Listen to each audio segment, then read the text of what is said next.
नमस्कार मंडळी, स्वागत आहे तुमचं आपल्या क्रिएटिव्ह इसेन्स चॅनलवर. तुमच्याकडे असं होतं का, सकाळी उठल्यावर पहिला प्रश्न पडतो, आज नाश्त्याला काय बनवायचं? आणि त्यात जर काही पूर्वतयारी नसेल तर अजूनच गोंधळ होतो. म्हणूनच आज मी घेऊन आले आहे एक झटपट, चविष्ट आणि पौष्टिक नाश्त्याची रेसिपी, शेवयांचा उपमा.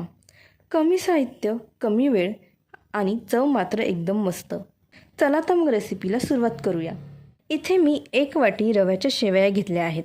तुम्हाला हवं असेल तर गव्हाच्या शेवया देखील वापरू शकता. आता एका कढईमध्ये 1 चमचा तूप घेऊया. त्यात या शेवया खरपूस भाजून घ्यायच्या आहेत. शेवयांना हलकासा ब्राऊन रंग येईपर्यंत साधारण 4 ते 5 मिनिटे सतत परतायचं आहे, जेणेकरून आपल्या शेवया करपणार नाहीत. शेवया छान भाजून झाल्या की त्या एका डिशमध्ये काढून घेऊया. आता त्याच पॅनमध्ये 1 टेबलस्पून तेल घेऊया. तेल तापलं की त्यात मोहरी घालूया. मोहरी छान तडतडली की त्यात जिरे घालूया. त्यानंतर चिमूटभर हिंग, कढीपत्त्याची पानं, बारीक चिरलेल्या हिरव्या मिरच्या घालूया. मिरच्या तुम्ही तुमच्या चवीनुसार कमी जास्त देखील करू शकता. आता त्यात 1 बारीक चिरलेला कांदा घालून छान परतून घ्यायचा आहे. तुम्ही यामध्ये गाजर, ढोबळी मिरची किंवा टोमॅटो या भाज्या देखील घालू शकता. हवे असल्यास शेंगदाणे देखील घेऊ शकता. इथे मी अर्धी वाटी मटार घालणार आहे. आता यामध्ये अर्धा चमचा हळद, अर्धा चमचा धनेपूड आणि अर्धा चमचा गोडा मसाला घालून व्यवस्थित मिक्स करून घ्यायचा आहे.